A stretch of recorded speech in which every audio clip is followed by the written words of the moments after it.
सुन audio किसकी नहीं है, वीडियो पे ऑडियो नहीं आ रही, वीडियो नहीं आ रही और वैसे आ रही है। मैं अपने आप सेटिंग कर रखी हूँ।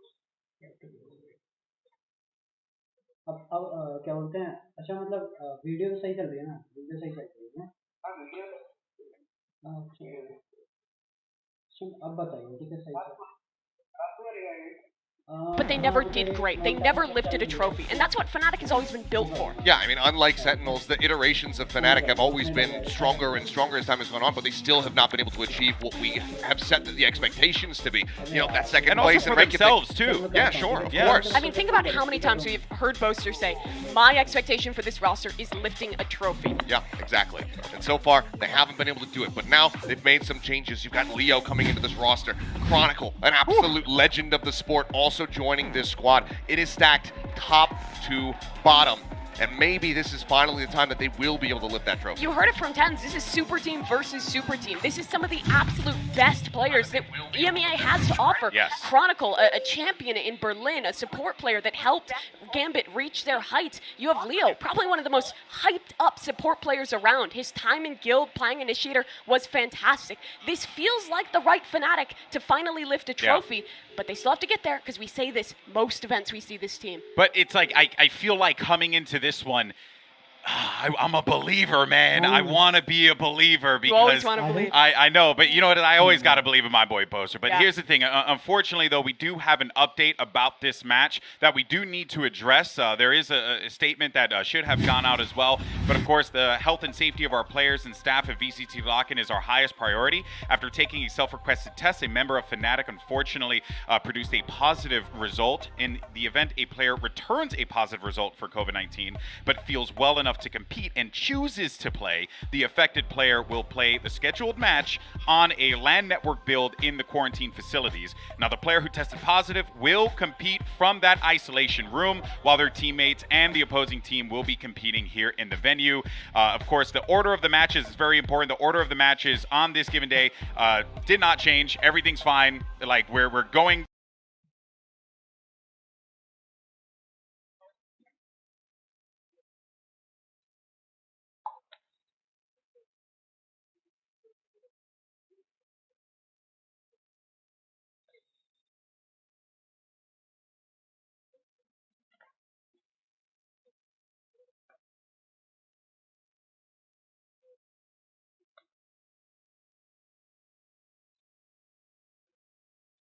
in here to line this up. I feel like I'm just talking about Brock Lesnar on repeat over and over again. Leo and Chronicle look fantastic. Coming into this lineup, they are going to be so scary, Mimi. Yeah, what has Fnatic been missing in the past? It's always been critique of their support players, of the backup line. We always know Boaster's going to make calls. We always know Alpha and Durka are going to pop off. But what they've needed is an all-star support squad, and I think that's what they picked up in the offseason. I mean, again, Chronicle, absolute legend of the game, and it's a shame that, you know, much like the rest of that Gambit core, we haven't been able to see them on an international stage here until today. But now he's on such a powerful team, and if he can still have those wild impacts, those crazy aces, if you remember that bind play from him, then this is going to be an absolutely terrifying match for Sentinels to go up against. Let's go ahead, though, and set up a matchup, shall we? Sure. It's a thing that we like to do on the desk because we enjoy a good narrative, and the ones that we're going to be talking about here, Tens and Durka. Yep. Durka, probably one of my favorite players. I'm trying to get him to 200,000 followers. We have to make this happen. But now you also have Tens, who, on the other side of it, is coming to this with so much hype, but I feel like we're just seeing a different version of him here, Mimi. Yeah, these two guys were in early Valorant. They were the icons of the game. Tens and Durka at Reykjavik. They were probably the two best individuals that we got to see there. And they faced off in that grand final. It was a fantastic performance from both of them, but so much has changed in the nearly 2 years since then. Yep. I mean, Tens is going to be playing the flex role. He's still opping. Durka, he's stuck to similar roles, but his performance has stayed the same. He also got rid of his hair. He's joining in with GB. Hey, yeah, lots of changes. Bald buff, baby. It's a real thing, Tens okay? is blonde now. Tens is, like, so much has changed. You know, he's in his edgy era right now. All right, well, look, guys, for more on this new Fnatic lineup, let's actually go ahead and hear from Boaster and Leo about Fnatic.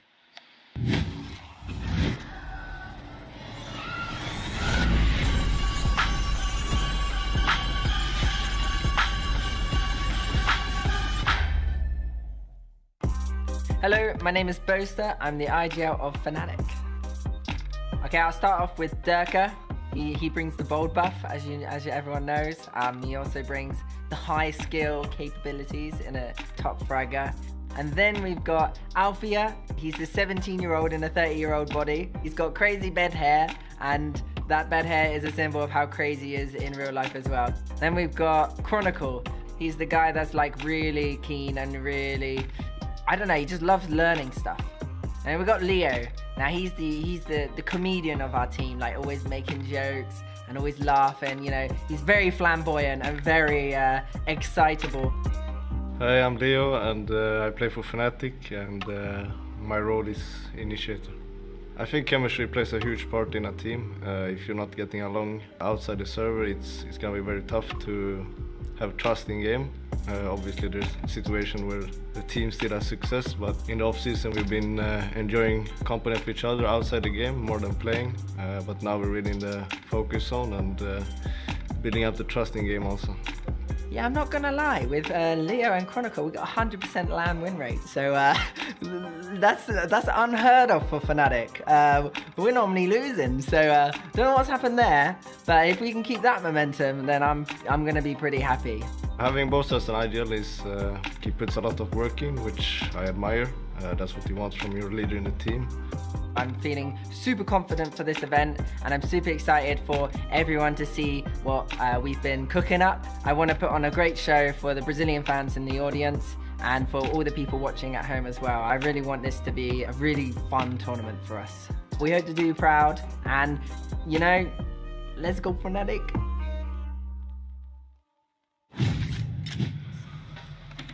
Firstly, I just want to give a huge shout out to our features team for just continuing to pump out amazing content, but also Poster is the best when it comes to all this stuff. He's so charismatic. It's hard not to like this team, Mimi. It is really hard not to like them. I mean, both these teams have just such like fun-loving, enjoyable players. You want to root for both of them. But again, single elimination, this is going to be a brutal one. Yeah, I imagine the features team also really likes working with Boaster because you don't have to encourage any personality out of him. He's just exuding it. You have to tell him, like, okay, calm it down a little bit. You're going a little too ham. I know, and that is why we love Boaster. That's why we love this Fnatic team, and we're so excited for this matchup. But we're going to take a quick break. Our first match is going to be coming up in just a few minutes. Don't go anywhere. It's going to be awesome.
Earlier on in the show, we took a poll and asked you wonderful people, how do you want the tale of Sentinels and Fnatic to end? And found out that the results are in. Let's actually see if it's Durkin time. It's going to be a Hack and Love 10. Yep. Okay, I'm just going to say, Valorant community, hello, it's Durkin time is like the best thing ever, all right? Why is it only 9%? Actually tilted. Because most of the people watching this they don't know what Power Rangers is, much like Mimi. I didn't know what Power Rangers is, and I'm the one who said we should put that on the poll, so that was kind of random, but all good. All right, well, guys, we have a minute left, so let's do some predictions, shall we? I'm going to go first. Okay. My reasoning It's not because of America's bias. I just got a feeling. And also, I really wanted to draw their logo. I went with Sentinels for the win. Please do not flame me, EMEA. I love all of you dearly. Flame him. I might need a close-up for mine just because it's writing, but What does it say? Just show it. I have no biases here, but it's just straight up who I think is going to win. I'm bat-chesting out of my mind. You're bat Sentinel's chesting. gonna take All right. it. We need some good, honest balance on this desk because this is going to be a giga banger. 2 super teams. Yes. I favor Fnatic. What does They that have say? the core. Dude, we need to bring back teaching cursive in school because this is abysmal. What but it is says I this? heckin' love tens. Okay. But you have Fnatic. Okay, you make I no still sense to me. heckin' love tens, even if I think Fnatic is going to win. That's Oh, man. All right. Still heckin' love tens. Guys, I hope you're ready because this is going to be a great match. I hope everyone just takes a moment to breathe this one in because you don't get it all the time. It's time to start this show and find out who survives another round. Korea or Brazil, Durka or Tens. It's going to be a heckin' great day of Valorant. And folks, lock in. Day 9 starts right now.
pumping, you might need to check your pulse because you could be dead. This is what it's all about, baby. Sentinels versus Fnatic, a clash of titans here in the first round in our Omega bracket. And Mimi, I am absolutely excited. It has been 635 days since we have seen these two teams face off. Now we've got new players, a new meta, new expectations, and they're back on stage again. And this time, only one of them can continue with their tournament live. And it's such a shame to have to lose somebody here right off the rip between these two, but it just hopefully means that they're going to be fighting tooth and nail because they do not want to go home. This is, you know what, to quote, and I make this reference oftentimes, but to quote one of the greatest commentators in professional wrestling, good old JR, Jim Ross, this is going to be a slobber knocker, okay? This genuinely could not be the most hyped matchup in this entire bracket. It feels as if we're witnessing like the main event, and this is just our first match of the day. It is wild to see. We have the map vetoes already coming in. Fnatic will get rid of Pearl off the start. Sentinels showed some of that in the offseason. Tends to be a very strong map for a lot of North American teams. Makes sense. Same with Sentinels. Icebox has always been Fnatic's best. Yep. Yeah, I mean, also that X-Set core quite good at Pearl, so they have a lot of strategies. Yeah. Second can go over to that Neon, looks incredible. But Fnatic, with the first selection, will go ahead and elect to take us back to Haven, something that we have been seeing fairly consistently. Maybe not in the last couple days of Omega, but over in the Alpha bracket especially, saw a hell of a lot of Haven, and Sentinels are going for split. This makes a lot of sense. You rewind the clock to X-Set back when this map was in the pool, and Def was one of the absolute best callers on this map. That core was fantastic on it. You're implementing new talent, and sure, it's a new roster, but I still think it'll be a good map for them. Sent going to be taken away. Lotus still being floated right now. See if Sentinels ban it, and they don't. They're going to take away the fracture. In the off-season, so it's clear that they didn't want to play it then, but they've been prepping something now to leave it to our third. What are they cooking? What are they cooking? Oh boy, I am excited. So we have Haven, Split, and Lotus if necessary, but let's be honest, folks, I think we're going the distance. One can only hope. The unfortunate thing about this event so far is that aside from a couple matches such as Energy versus Loud, some of the ones that look like they're going to be gigabangers on paper just haven't quite delivered, but surely there's just no way that this one doesn't. Prime Gaming Agent select on our screens now. My question is, what is Tens going to play? He's been switching up roles. He's been moving on to KO, flexing around, and letting Zekin be the primary duelist. Does that continue? Whoa, what's Alpha going to play? Oh, yeah, that's a good question. I mean, he's always been an incredibly flexible individual. Probably the Sentinel. He's back on his kill drone. That makes sense. But what about Tens? He gets the Jet on this one. It's a flip-flop from what we saw at the LTI. Jet v Jet, Durka versus Tens. I mean, you couldn't really ask to start the series off in a better fashion. 2021, Iceland, Haven ended the series. And it was Sentinels who took that one home in a Tens versus Durka matchup. We get it again here, Jet v Jet. And we're starting it off right here on Haven. Well, folks, we got a clout match, which means that we got to call in some pretty clout casters. Actually, I would say clout chasers. Here's Brennan Sideshow. Yeah, let's get to it. This match right here is going to be something special because it's North America versus EMEA, Sentinels versus Fnatic, an age-old matchup, a classic matchup, Josh, because like the desk was saying, the last time these two teams faced off was so long ago, May 30th, 2021, at the Reykjavik Grand Finals. Yeah, and both of these teams have taken very different paths to get here, and yet, in 2023, both Fnatic and Sentinels have tried to form super teams heading into the partnership system. And I think for Boaster particularly, but also for Def on the other side, it's a hunt for a trophy, and one team must go home. What do they have cooked up for us to start things out on Haven? And Haven, bit of a playground for the IGLs. Maybe that's part of the reason why Fnatic ended up opting into this one, but not messing around already. That Trailblazer just going deep into the site, and Tens was following that one, but he was shut down in the middle of all of this. This looks like a fast play now. Just trying to make their way through into Garage. Going to be potentially bogged down by all this utility, but there was a flash in play just to push them back and away. Fnatic already claiming 2 kills. It's up to Sentinels now to scramble, try and salvage what they can out of the round. A bit of damage done to Chronicle, but right now just biding their time, waiting it out. It's on Def to try and make something happen here. No pressure anywhere else, and Dirk has walked down mid. He knows that the spike is dropped. He knows they're all contained inside Garage. This should be Fnatic easily cleaning up. Yep, they know exactly what's going on here. Sheriff in the hands of Durka. Already getting some lovely damage down onto them, and right through the wall. It's 3 kills in the round for Durka. What a way to set things up, and nobody dropping on the side of Fnatic. That's a Prime Gaming flawless. We're going to be keeping track of Durka v Tens throughout this entire map. but I want to shoot TenZ a bit of bail here. This is a pretty normal pathing, actually, on a pistol round strat. We've seen a lot of teams do it. He looks a bit silly, sure, but I don't think there's anything wrong with his decision-making or the game plan. It is, though, a pistol round strat where TenZ is very alone. He just has to dive in and hope that there aren't a couple of people at back B for a C pinch. So definitely a planned pistol round strategy for Sentinels, but the reaction was very good from Fnatic. And they strike the first blow. No force buy, nothing crazy happening here. And Sassy loading up his ultimate. I do think it's really interesting though, Bren, that Sassy is playing the Sky here. When you think about Sentinels, you're expecting Sassy to be the safe pair of hands. The guy that's a veteran, king of initiators, safest player in the game. Just able to really pick up the pieces when things go wrong, but yeah, and having him on Sky instead of on Breach, it's a really aggressive comp from Sentinels, and I think it's going to ask Sassy to get really involved in the fighting. Yeah. And that's unusual to me. I would expect Sassy and Zeken's roles to be swapped. It is an interesting one, isn't it? Breach oftentimes going to be that third player into the fight most of the time. By the way, I mean, Durka is just farming up so many of these kills that he's already up, got his ult. Yeah, he's up to his ultimate already, so yeah. The economy could not be in a better spot for Fnatic. They've also got a bunch of rifles heading into this round anyway, so again, I think they're going to let Sentinels set the pace. Sometimes on a bonus round, you'll see the defending team do something really aggressive, and Fnatic were known for pushing down into a lobby pretty heavy on the defense, but Sentinels' comp should be setting the tempo. It's rifles across the board for Fnatic, so they manage their economy well enough that they're going to be even in terms of those weapons against Sentinels. Durka's feeling it. Yeah, he is. I mean, the dash active right now, looking to try and take an early fight. He sees the head. What is that? Rolling back the years with that one. Right now, looking to try and take an early fight. He sees the head. What? Durka's feeling it. Yeah, he is. I mean, the dash active right now, looking to try and take an early fight. He sees the head. Straight trying to. Yeah, breaks it, right? It does. It breaks any kind of utility that is channeled. So if you've got a Sova, it breaks the drone. If it's, you know, Sassy there, Trailblazer. And that allows Alpha to keep his turret up. They don't spam it through the wall. So map control advantage to Fnatic, but they're still 4v5. And they've got a good read that this is ending A.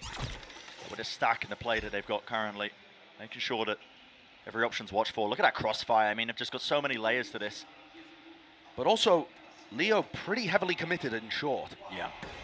Quite wide. It's going to be a fault line. Now to stun as well, so Leo can't see too much. Does have that dart, but does he want to use it? Aftershock into the corner, a bit of spam. Just finds his targets! Wow. Beaming him down, Wow. and it's pure instinct play. 3 kills from Leo, who's just anchoring that position. But it is down to Alfie in this 1v2. Spike gets planted, finds the kill. Smoke dissipating at just the wrong time for Zeken. And now he's backing away. TenZ holding close to the angle on Graffiti, and he just found it anyway. Right to the side there, ever so slide off angle to get that one. So Sentinels are on the board, but they did end up losing 4 of their players in that round. Yeah, it's damaging to the economy for sure. But I think with Durka being dominant in the first couple of rounds, TenZ instantly fires back. The heroics from Leo are incredible here, and he's definitely a player to keep an eye on. But what we didn't spot was that the actual sighted itself coming from long, TenZ was able to get all of that utility and push forwards. Yeah. I thought the economy would be looking good here for Fnatic, but they're choosing not to commit off the back of Durka's knives. They must have bought up a little too much. Not something that I had realized looking at round 3. I thought they were going for a bonus. Yeah, it looked that way, didn't it? Had enough spare cash maybe to make the purchase, but like we said earlier, Durka built up to these Blade Storms. Wasn't able to get too much done there. In fact, I think the dash that he activated, it does fade away. Not going to have that available to him. But slow and steady is the game plan for both of these sides. And Durka's making a bit of a read here that the play's going over towards C. And you can see that both teams are kind of mirrored in terms of their rotations. Durka's got a nice idea about it. Maybe Def's going to try and create a bit of pressure in B, but this is ending with a C split, and they're going straight into the shorty. Durka with a bit of revenge. Kill to find Javier. Oh my goodness. Just walks away from the door for about a moment. Could have found an easy kill with a shorty, but he will fall. Now a lot of flashes just being committed into the back of the site. Clears that one down. It's going to be a plant as well without too many problems. Util chipping him forwards, but TenZ is quite isolated now. He's holding the back of the side by himself, and that fight at the flank was imperative. Durka wins it out. little bit strained in its approach. TenZ with the updraft play. Aftershock as well. Leo just trying to trade it out, swinging through, and TenZ still claims 3. Down to Durka now. Another dash that's come online here, right into the smoke to cut up the crosshair placement. That gives him a good idea of where these players are, but again, just a battle taking place, tries to spray it down, and that Jet head-to-head just manifesting itself in the round. The desk hyped it up as TenZ versus Durka, and that is how these compositions work. All of the utility is going to be used to set TenZ and Durka up on the best fights possible, and you're just seeing them clash. They're not necessarily taking the duels against each other early in the round, they're massacring everybody else before they fight.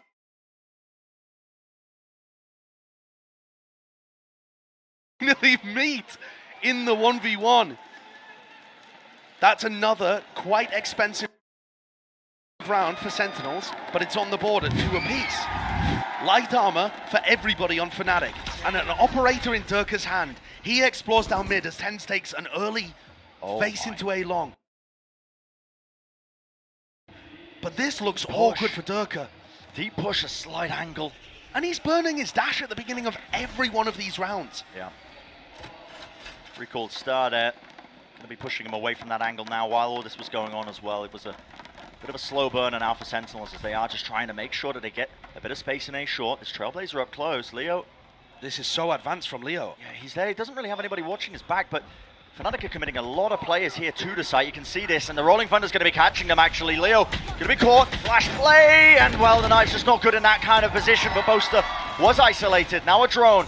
Fault line as well cuts across, and Durka's still there, holding the angle at Heaven. He knows what his players are, and he will find them time and time again. One after the other, but Sentinels will answer back. It's just down to Sassy. Positioning, I believe, known. He's going to get reinforcements as Alfie is going to be rejoining him at Heaven. Spike out in the open now. Will he get an easy fight? Just trying to isolate one of them, but no. Jiggle up the positioning. Leo doesn't give away too much now. 28 seconds left in this round. Time starting to get burnt, and now he knows where the second player is. That's one broken, just trying to isolate one of these fights, and well, the warbang angle, Alfie here just about grabbing that kill. Such a back and forth round. I think Boaster's kill onto TenZ really seals the deal for it. Yeah. He's not favored in that situation. Breach ulted up, and you know, TenZ also not taking the most favorable duel in the world. It was really messy between the two of them. There's a missed fault line too for Durka to be able to grab the kill onto second. And I think Def should have swung before Durka got a second. Maybe slightly miscoordinated from Sentinels, allowing openings for the Fnatic players. But this is really back and forth.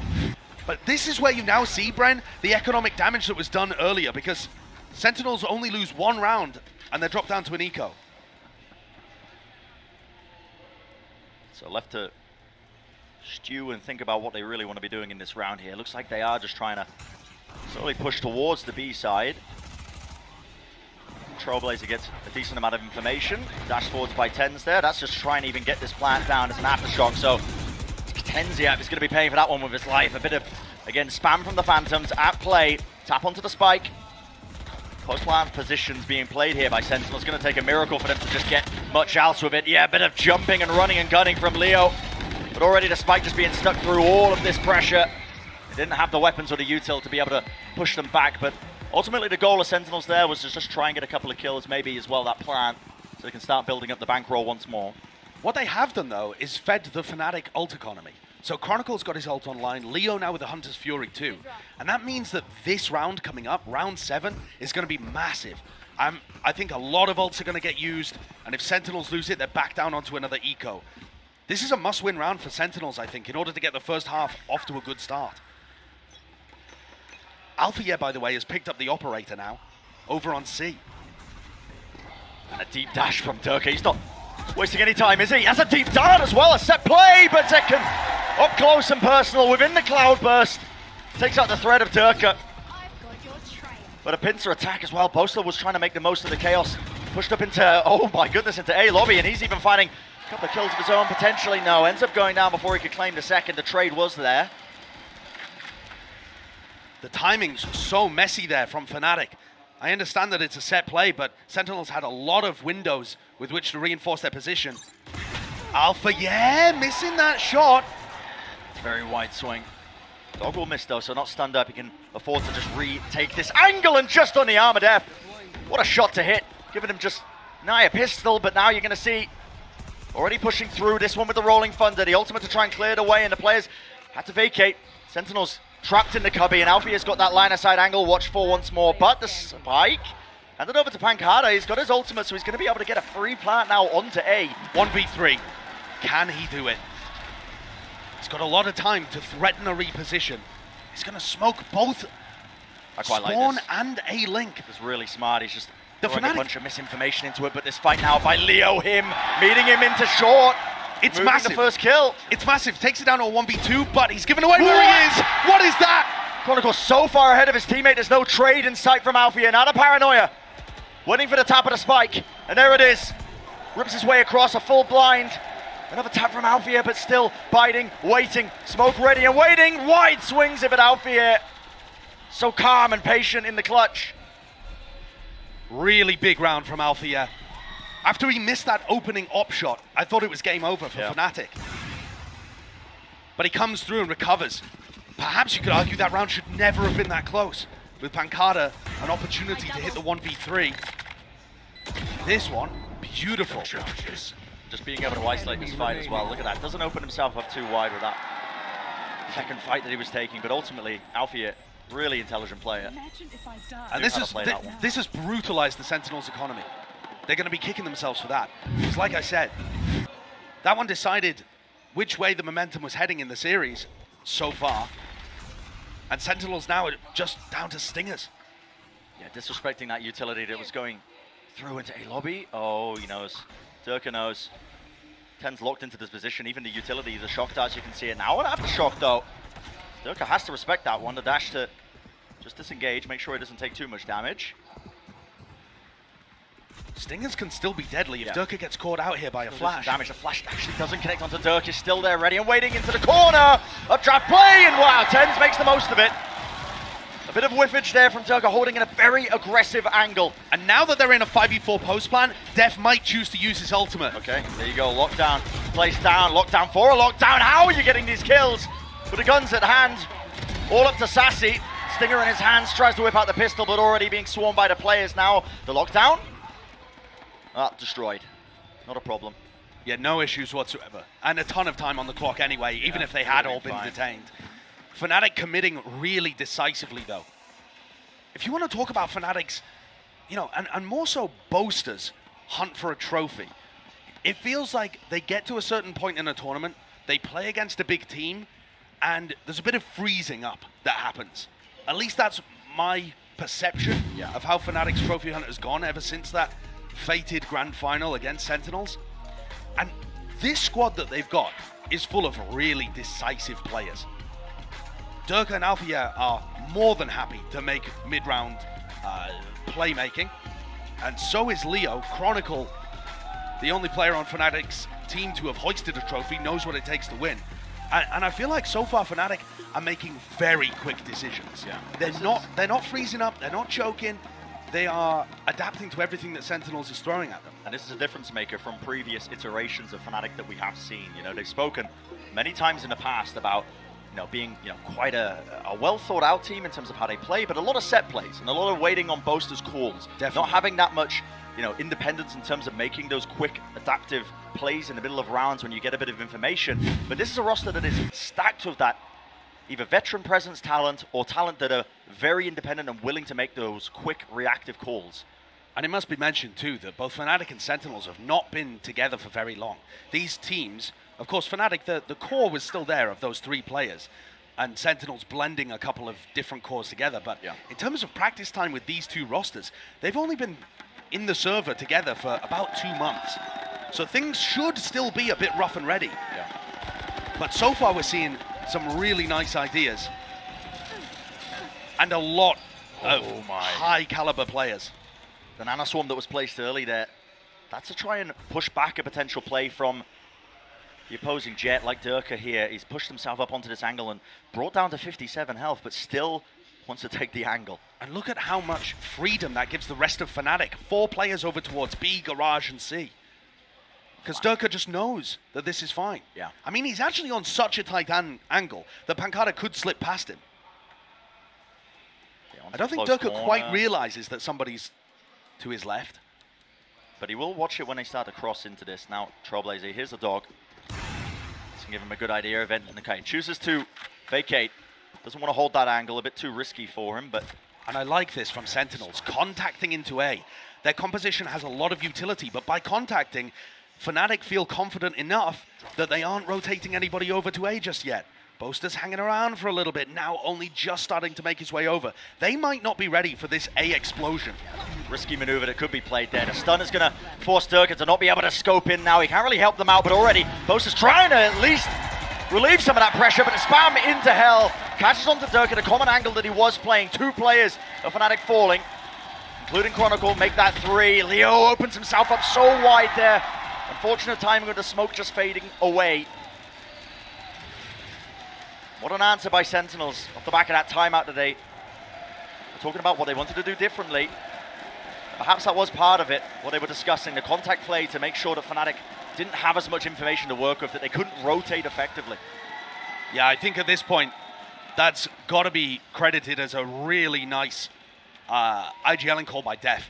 I think the idea of just using that single piece of utility to push Durka away and recognizing that reinforcements don't come that quickly, it's something that I've always loved about Def's calling, is that he mixes in those contact attacking rounds with big explosive executes. And remember that on XSET, he was mostly doing the calling and the micromanaging on the attack side. He kind of split duties with Arin. And there were some tournaments where the attack side calling from XSET looked phenomenal. And there was some where it was a little shaky. But when Def's on point, when he has a read on a game, it puts so much pressure on the other team. There's a bit of frustration there showing from Boaster, despite the fact that they're 6-3 up. But they're still only 1 round away from getting ecoed themselves. This whole time, the economy has been on a knife's edge. Oh, it's been back and forth, hasn't it? Neither side really being able to build up any sort of money in the bank. Now Boaster this time taking a aggressive approach, just pushing deep into A lobby. There's a smoke at the back of it and that dart, so he does have peace of mind that nobody was pushed back. Spam now, and it's the same play by Sentinels. They're just looking to see if they can apply some of that pressure into Garage, break the doors, break the util. Should be able to hear that turret close as well. And their goal is going to be to break that. All of that A lobby utility and Boaster spamming is trying to fake that Fnatic have multiple players pushed up towards A lobby. This dog is going to notice that either there was nobody there or they've all dropped back. And look at how Fnatic react now. Instantly off the Trailblazer, there's 3 players at A. Do Sentinels commit? Or do they turn it into a fake this time around? They're worried about that contact play. So this drone, oh, it's just mistimed, isn't it? This drone is useful for Fnatic, but it gives Sentinels a great timing. They can just walk through after this. And they're going to be taking it. They know off that big piece of util and the dart being committed. Yet still Fnatic are holding with players close. There's a Seekers now. Fault line through, that's just going to be used in response to try and slow them down. Even the flashes, Tens can't quite see a thing. Even beefed his flash for his own dash coming through, trying to spray it down. Boaster does help them out, a bit of running gun in action. Okay. 3 kills for him. And just backs away, rotating around. No time on the clock, Tens.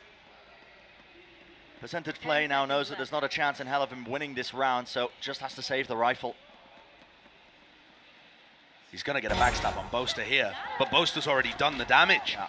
Amazing defensive calling, and also, he's playing so much more aggressively in this game than I've seen from Boaster. And the difference maker there, honestly, was Boaster fighting really hard for it, but Chronicle actually helping him out with a util. Sure. That was the difference maker when Durka was holding that just by himself previously. Chronicle's util there was fantastic. The fault line, the flash, of course, tends to beef the dash. We might see it in the replay as well earlier, but all of that was just used excellently, and Boaster is playing so much more aggressively. You are right. Yeah, he's got confidence. I don't know if he's been working on his, aim labs routine or what in the offseason, but he's taking map control, challenging these players. He's not scared of the heavyweight big hitters on Sentinels. He's just taking it to them. That's what you need. It's the kind of attitude, mindset that you really do need. The knives, oh my word. It's the same kind of pathing from the pistol round, but it doesn't work again. Yep. Just too many stray blades just landing all over the place there. Gets a couple of the players low, but wow, Oh, that shot just being found. And this is disastrous. Sentinels need a miracle here, because going down 8 rounds, giving 8 rounds to Fnatic, Brutal. Really, really brutal for them. They do need a miracle. Who's going to be the playmaker? Dart gets broken. Cosmic Divider cut across now. Moving forward. Sassy has to hold this. He knows he's being pushed. There's the first opener. Still Zekken. His positioning is known. A pop flash play. Moving forwards. And Zekken isolates the fight, but eventually shut down. Really, really well calculated there by Fnatic, making sure that they didn't overstep themselves, didn't give too much away. very solid retake, and at this point, an extremely good half from Fnatic. 8-3 with a potential to go 9-3. Either way this final round goes, Fnatic have put on a really good performance here. Their retakes have been excellent, and apart from a couple of good moments from Sentinels, they've been able to work the defensive rotates into a position to shut down the pushes. We haven't seen TenZ unlocked as much as perhaps Sentinels would have hoped for. Let's fly. Careful. Now we're heading into that final round of the first half here. Operator fight taking place. Durka wants to try and take it. Waits it out as well. Smart from him. Doesn't immediately go for the turret. Just waits for it as it's being activated. Just in case a player slips up and makes a mistake and peeks before it's ready. TenZ even going for a shot of his own as well. Almost reacting to that jump peek. But now they know TenZ is opping on attack. And that means that they should expect Sentinels to be playing a little slowly. Yeah. So Fnatic don't have to be as aggressive in terms of reclearing the map and looking for information, because they know that if they just kind of hold tight, Sentinels are going to be working a pick for probably the next 20, maybe even 30 seconds. You know it's going to be a slower paced round. And look at this reposition by Alpha yet. Deep push to the bottom of C. An area of the map, honestly, that hasn't been explored too much by Sentinels. When they've been going for these C hits, oftentimes it's through Garage. So this could be a really valuable backstab position if they decide to go for the C hit, which right now just a contact play, breaking that alarm bot, but the positioning is going to be known now with 40 seconds remaining. Durka looks down the one angle. Still going to be holding it down. Rolling Thunder to push him back. Wants to take the shot before it goes through, but there we go. The extra layers that I was talking about earlier. Alpha here locked and loaded. And it is disaster for Sentinels. 2 players left standing, with depth falling all down to Zekken. A nasty shot to be found, but Alfie once more with that consistency. I think so many people were coming into this match wondering which team would have the better super team. Is it Americas or is it EMEA? And Fnatic have landed an emphatic first blow. Outstanding first half from them. Clearly see why Fnatic opted into going into Haven as well. Very ready for it. They had so many different looks and changes to their defensive setups, honestly. Really good falling across the board. And now, let's send it down to the desk to break down the first half so far.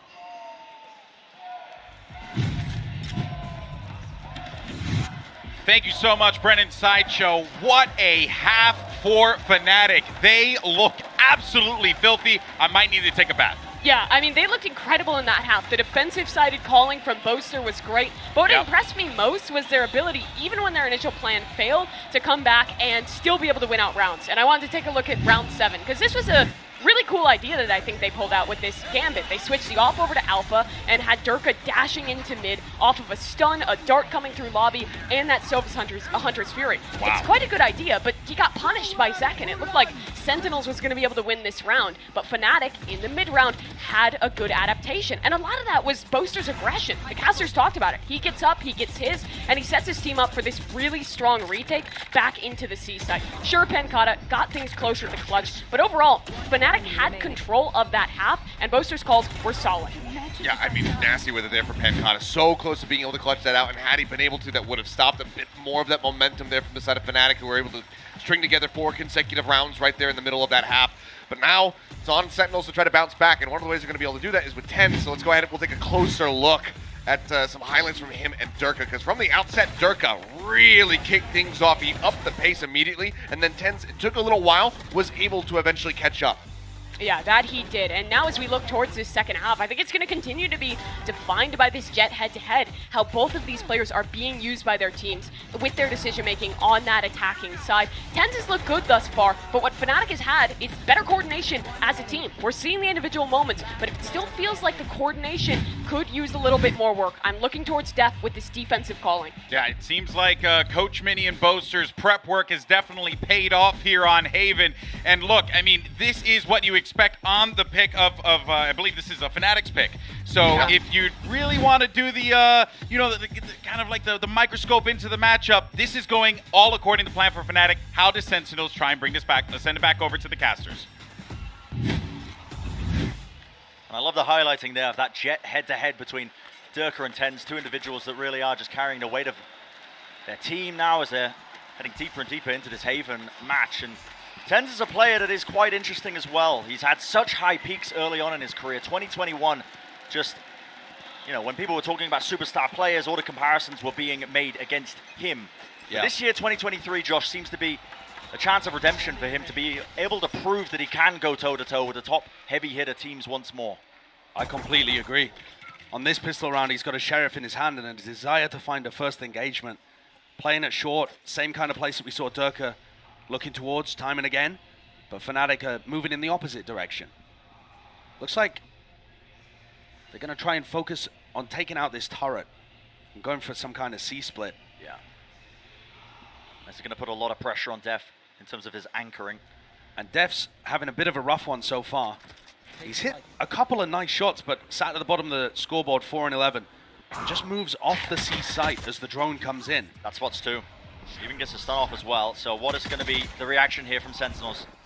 Turret going through, it's a fast play. They just want to fight this one into Garage. There was a flash over the top, and they do want to swing with the player advantage.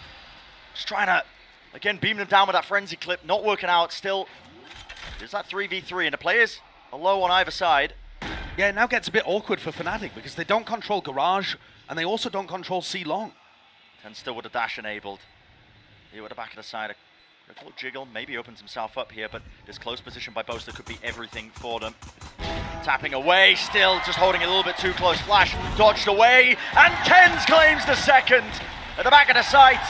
It's all for Leo to do, and unfortunately just cannot withstand the onslaught that was coming his way. That is what you want to see. Sentinels with a lovely retake, and also TenZ finding his opportunities. Des was talking about how good the coordination was there, but I think that post-plant setup was really awkward by Fnatic.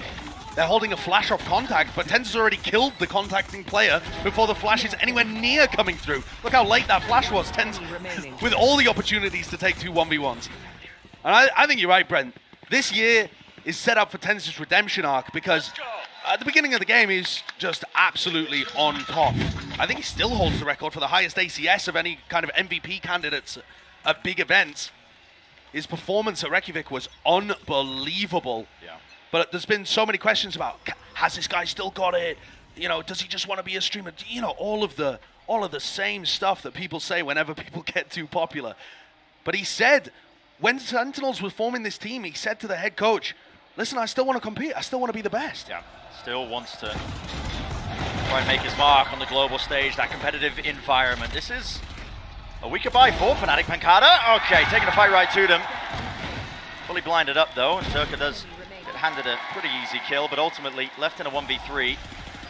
Gonna need to channel something unholy to be able to win this. I've seen Durka win 1v3s on Haven A before. But I think this one does look a little too difficult. It's also one that Sentinels have got to win. Yeah, I will say 50 seconds left in the round. He's cutting noise just by walking, but Second is watching this angle with a little jiggle peek. He doesn't offer any more as well. Look at that, just gets the information and backs away, playing quite patiently. He knows that this is going to pull the defenders towards A. But he's a bit slow to rotate off fully and try and get a free plant on C. TenZ is thinking about it though. Has to spread out again just in case Durka's made a mad dash to the opposite side of the map. But I don't think this one's going to be dangerous. Yeah, with 20 seconds left. I think actually Durka's at risk of not even dying. Yeah, you don't want to save this this weaponry into this round right now. Have to be going for the plant or something. Nano Swarm preemptively popped off, and yeah. Def ready for it. Will fall. So have Sentinels got something cooked up? So we were talking about the difference between these compositions, and Sentinels comp has the ability to play really aggressive. 2 flashes and a paranoia to work with. You know, a lot of stuff to go forwards, and then Power tends to take really aggressive fights. Yeah. Maybe we see that here. TenZ has a Marshall, so not the best synergy in the world to work with, but I think a big push towards A lobby might net them some value. It looks like they want to really fight over this one. That's 4 players from Sentinels grouping over to that particular area. Util exchange on either side. Even the dart being smoked off, so goal of this one, pushing Pancada up close. Now, probably off the contact of TenZ with the Marshall, that's where the paranoia is going to be let ripped. The Fnatic have read this quite effectively, I think. Now, not willing to really just offer any easy kills towards Sentinels. Instead, they're going to be contacting to a completely different area of the map. Yeah, they've found the opening. They have found the gap in the defense, and Def is going to be asked to do a lot. Def and Pancada also full bought in this round, so oh yeah, they'd be in a challenging spot if Def goes down. Can't be losing this rifle early. Here's the dash through. Tries to go for a bit of a spam kill here, Leo. He's being isolated, surrounded right now, but yep, holds the angle, and Sassy just wades right into him. Alfia's back there. That flash was not good for a second. A bit of a self-flash there, but... And now things are getting horrible for Sentinels. They kind of need to just save 2 weapons into this round. They really do, and lose the rifle. They got destroyed before they were anywhere near setting up for the retake. And Fnatic just got the easiest round of their lives, and Sentinels have 2 players that can't buy this round. When you're 10-5 being the scoreline, such a difference in these rounds. You need every weapon, every advantage you can carry forwards. So what they're going to be opting into. It looks like the replays are going on. I can see the money that's going on. It does seem like they're opting into just forcing up into this round, but it means the weapons are not good. Pancada's working with a Sheriff while all this is going on in this setup. Yeah, this is last chance desperation mode for Sentinels. They need somebody to go huge, and TenZ is not here. All that util just being dumped through. There you go. Fault line. It's done on the one side. Sentinels opting to just completely get out of there. So they want to play for this retake now, but the weapons, like I said earlier, are just not good for it. I mean, TenZ has got an operator. And Sassy's also got no flashes.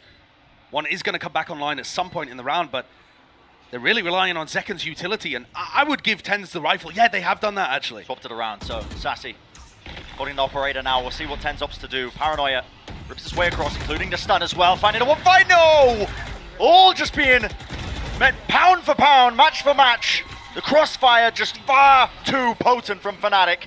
And Chronicle claiming 4 in the round. Real difference maker for this squad. And Boaster with memories of that final map of Reykjavik on Haven, where Sentinels lifted the trophy in his head. With memories of that going through his head, he has delivered such a good performance right here, as on the beginning of his revenge tour. Yeah, starts here. This is absolute dominance from Fnatic.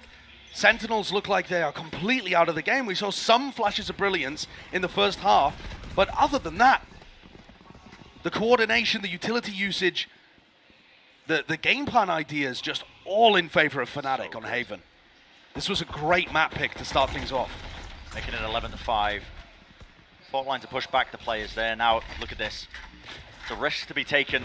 Rolling Thunder, though, being set up. This is Chronicle, and he's going to clear this through all of A. Players trying to hold close. This is going to catch on to them, right? He's far enough back. No one from Fnatic might be able to swing off this, though, in short. They're playing pretty far back there, so... Not ready yet. What are they waiting for right now? Maybe a bit of util to come back? Yeah, it's Leo with the dart.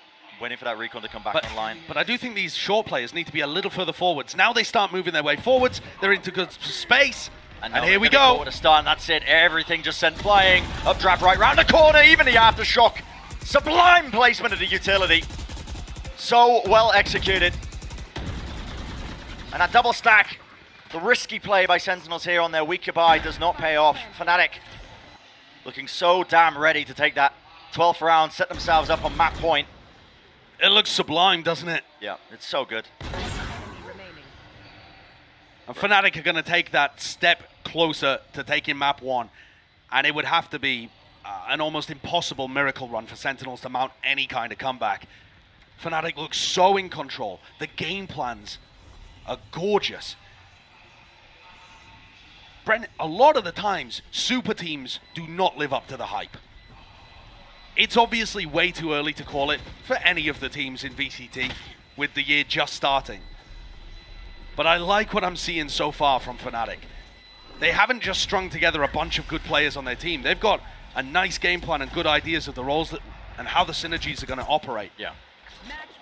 Very nice from them. Just a replay of that round as well. But this is do or die for Sentinels.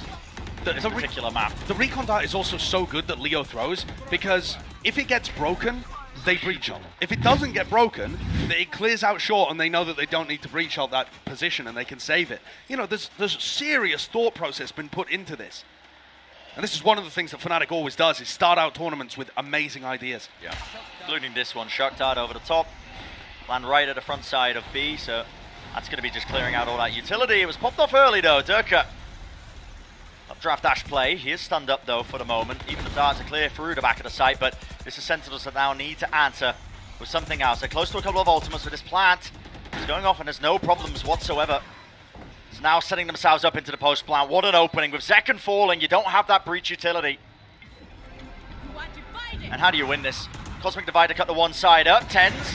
Never opener for him. Seekers though going to be spreading out into the side. Trailblazer even missing. This wall so difficult no to try and flash. burst through. There is no flash to break through this. And time is ticking. Finally it regens, but already the fight being taken. Sassy trading out, winning it Pancada with the flank. Reflanking through, it's all down to Leo. In that 1v2, one fight isolated, having a defuse. Sassy sticks it, the percentage play, there's no way you're sticking this all the way! Unbelievable! The absolute cojones on him to make a play like that. And for the first time in the series, we see the value of adding Sassy and Pancada to this roster.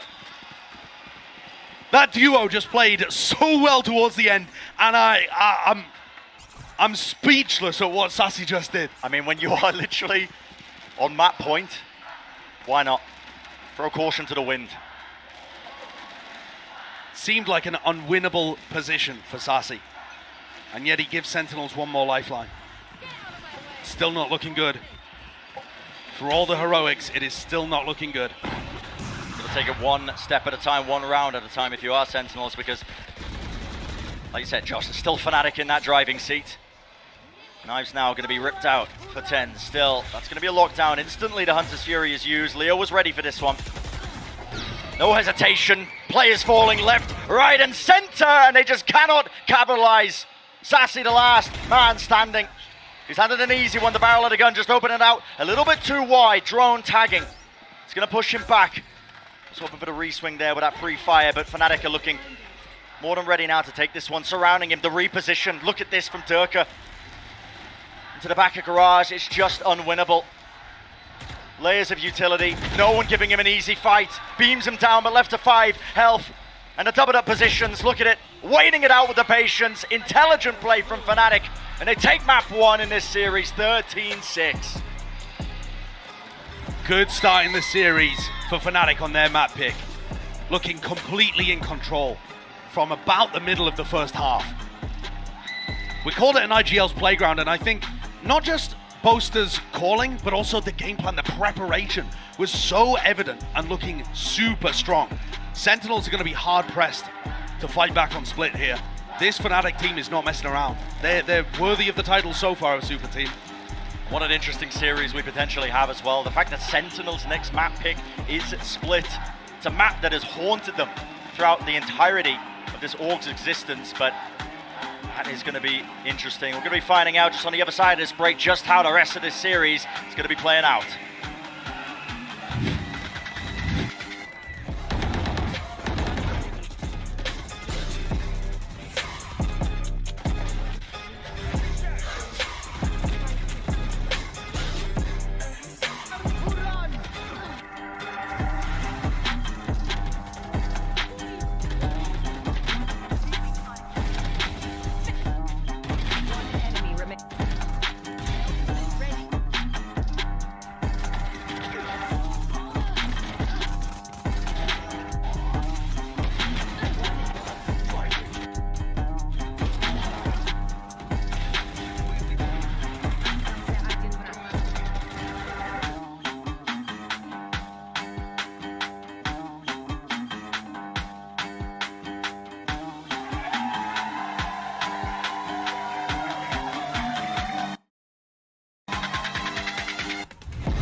Red Bull gives you wings.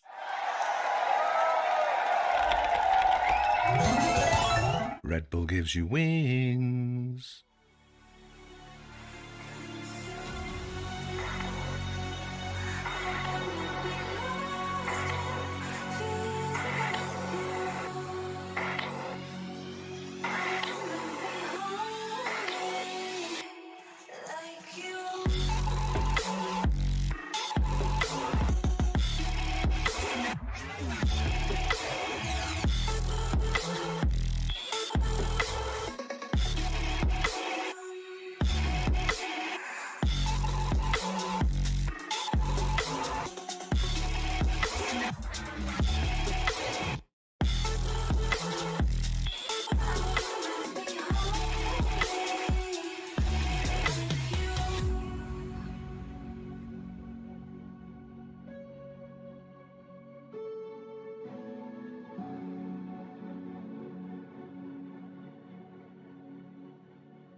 Growing up in the hood, no, we ain't had much, but we made something out of nothing. And I remember being at school and I ain't had no lunch, but I made something out of nothing. Me and my brother saved every little dime we had to keep the lights and the water running, but that's okay. Cause sometimes in life, you gotta make something out of nothing.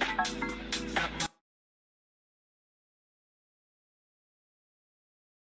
out of nothing. Something out of nothing. Something out of nothing. Something out of nothing. Something out of nothing. Sometimes in life, you gotta make something out of nothing.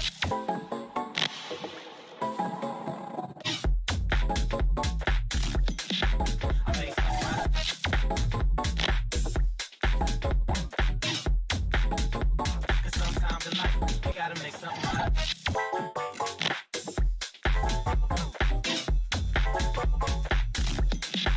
I make something out of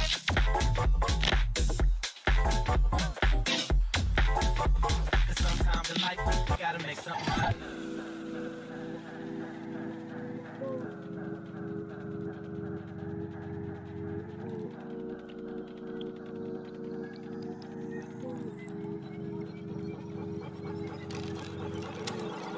When I was growing up in the hood, no, we ain't had much, but we made something out of nothing. And I remember being at school and I ain't had no lunch, but I made something out of nothing.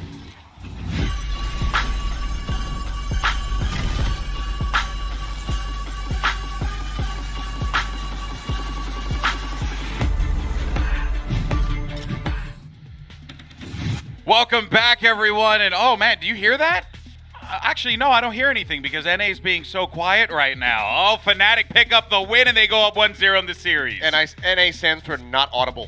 Oh, wow. Oh, I like that. I like that. By the way, now. you may notice that we have a new guest here. It's Redgar from Team Liquid. Welcome. Thank you for inviting me. It's a pleasure to have you. Yeah. What do you make of that first map on Haven from Fnatic? Yeah, I thought that they're gonna pick SN, by the way, but I think maybe because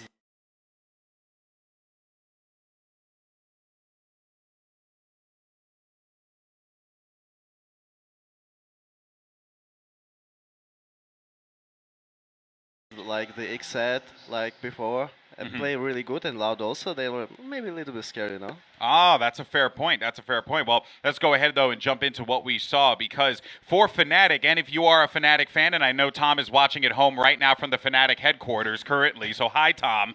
I got to say, this Seth just looked clean. Everything that Fnatic did, the set pieces, the pushes, the way that they were forcing him out of positions, I could go on and on and on until I lose my breath. This team was unreal. Yeah, very, very brutal game here from the side of Fnatic. Their mid-round calling, their setups absolutely played to perfection. Sentinels unable to string more than 2 rounds together. They get 3 in each half.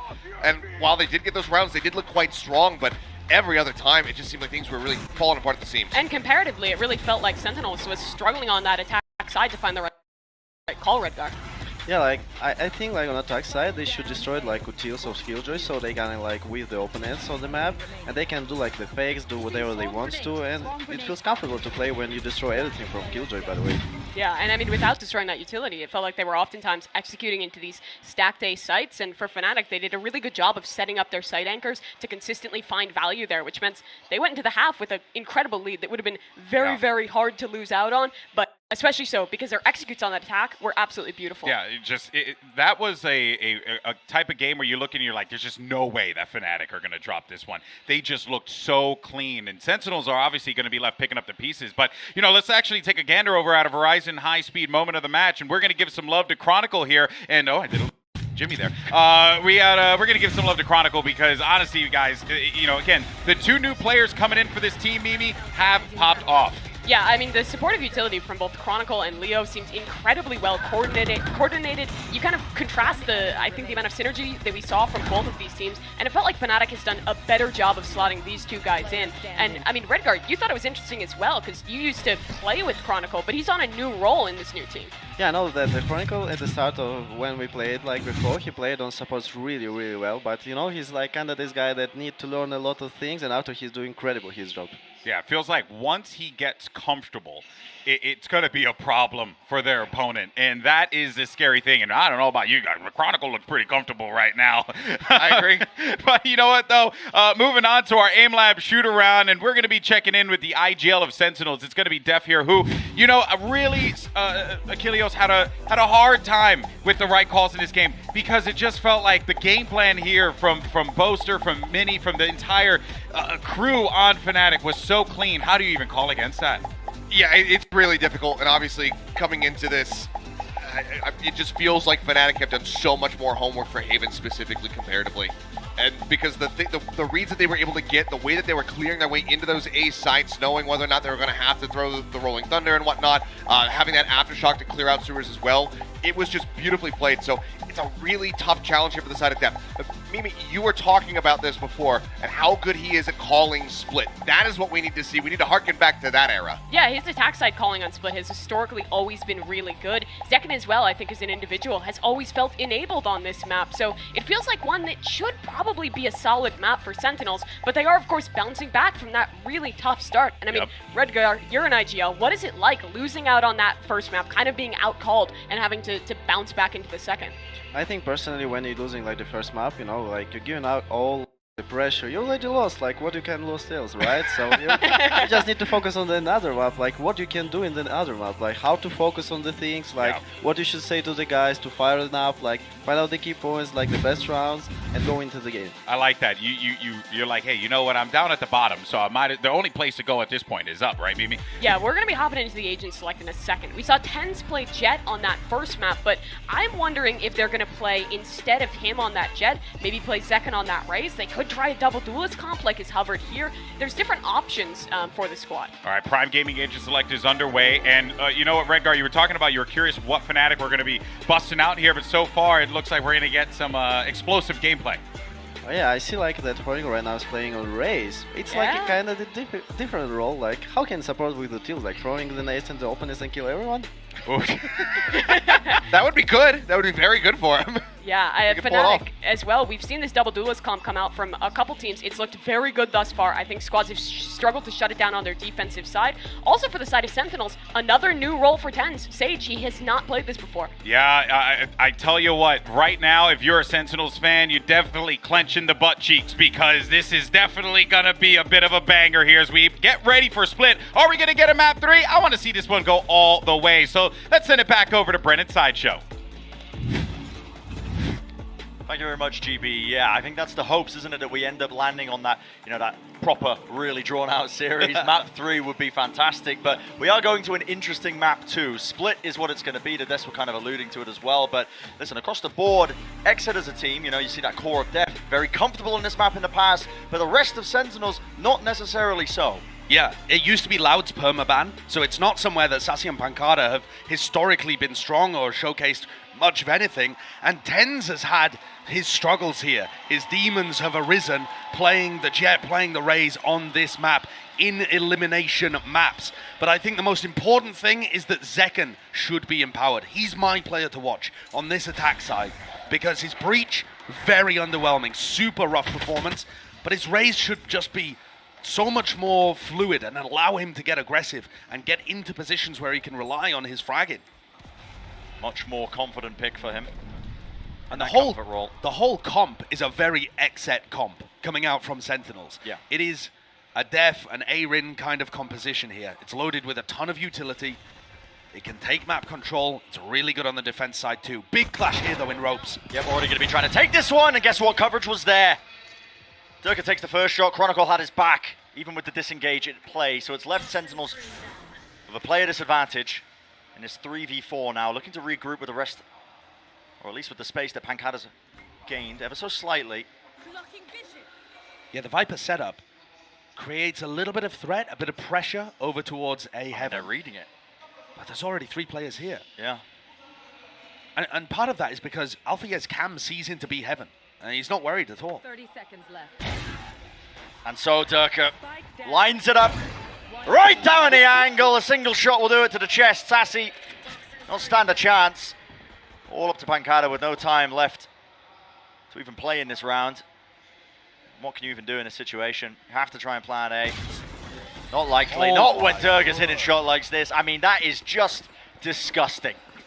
Durka has been a land demon at almost every event he's been to. Yeah. I think he played slightly better online in the run-up to Champs than what we actually saw from him. But the team still did fairly well, making it to around the 6th spot. It's not like he was bad, but my God, when this guy is on form, when Durka's playing his best, he's up there with, you know, the top 3 players in the world. At times he looks like he could be the best player in the world. Maybe this Fnatic team is going to empower him to be just that. What a beginning for Fnatic. It's a critical pistol round for Sentinels to just get a bit more confidence in the series, seeing if they could try and fight back after losing that first map. But now this Judge in play, this is always dangerous. Much more passive wall, but still going to get broken nevertheless. But it gives good information that players are close. Def just trying to go for the jump peek. With the right click in play. Now a nade as well pushes off that angle. Leo taking quite a bit of damage. Just trying to get out of there. Even a self-heal being used, so he'll be topped back up, I believe, to 100 health. And a Paranoia being thrown in there too, just so that Chronicle can grab a little bit more information and presence, controlling B Heaven. I think the split is entirely about map control. It's about holding on to key areas, and Boaster's got B main, Chronicle's got B Heaven currently, and there's still a lot of info that Alfie is providing on the A side. So Sentinels are a little stuck. Obviously just pistols in this round too, but in these kind of rounds, Def is probably just going to be feeling out what the defense looks like. Yeah. How do they respond to different things? Where is the Cypher setup? Nade is going to be supplementing this entire push, and they all fall down, with the exception of TenZ, who's just late lurking through B main. And those 3 kills from Chronicle to put us up to a prime game in Flawless. He's now 2 away from his ultimate. Very important. Yeah, massive. Chronicle as well. Both of the Breach players now on map 2 playing Rays for us. And while I think it's imperative to get Zekken onto a role like that, where he can have a bit more impact in the round, where he's showcase more comfort, for Chronicle, this guy, we've seen him up at the top playing all sorts of different stuff. And his fragging has never been in question. Yeah, I mean, he's been such a flexible player. Remember him trying out to play, I believe it was Sova on Split as well, at times. Oh, yeah. Not afraid to flex over to a variety of roles. But this is the investment round now from Sentinels. They've got guns online in their hands. Got to make usage of them now. And look how much faith they have, actually, in Durka to just hold on to A Heaven, sorry. So now Alfia comes to reinforce. They're going to play a bit of a retake setup if Sentinels burst into the site. Yeah. And Alfia, Durka going to be fighting both incredibly good fraggers. This Heaven position, watched for. Flash goes all the way up top there. That is an instant trade, so Durka only going to be claiming the one. Double satchel across. Alfia could be the difference maker. High ground position. Crosshair placement was not good, but he uses the cage to get back out of there. Sight's going to be gained. Wall has to be used, though, and Heaven wasn't really watched for there. Ten's had the spike in his hands the entire time. He will get this plant down without too much problem. Still, Fnatic, they've maintained and held on to control of Heaven this entire time, and looking to re-clear now through ramp down into main. And Boaster holding this paranoia. This is a big play, ready and waiting. It's going to be ripping its way through. There's going to be attempts there. They're trying to hide through the smoke. Showstopper letting it rip over the wall, though. Oh. No one watching for it, and a spray down. Reset of the aim. Def being the playmaker. What a big triple kill from Def. But also fortunate that he was on the right side of that wall. Yeah. He was hugging the very edge of the smoke. He knew that he wanted to go through it, and the timing just ended up being impeccable. I think a very big difference there too in terms of how Fnatic were approaching the retake. On Haven, we saw them strike immediately as soon as the plant went down, not giving Sentinels a moment to set up into a post plant. Whereas this time they took a bit just to set up and make sure that they're all approaching, but it let Sentinels get a bit more comfortable. Definitely some more hesitancy there. Walking this down is mid so with the op. aggressive. Durka was doing this on Haven too. And they're doubled up. Primed and ready for the collateral, but denied at the final moment. The high-low setup, the reaction time's just not paying off there for Durka. The reflexes from Zekken, though, to be able to get that one, is so important. They seemed almost ready for that one, Sentinels. The way they played it, like they anticipated a push down mid. Another fight being taken, though. Chronicle, oh boy, Satchel's missing. Leo just tries to bail him out, but he does pay with it. With his life in the process, now backing away. That wall, it has a little gap for Chronicle to hide in.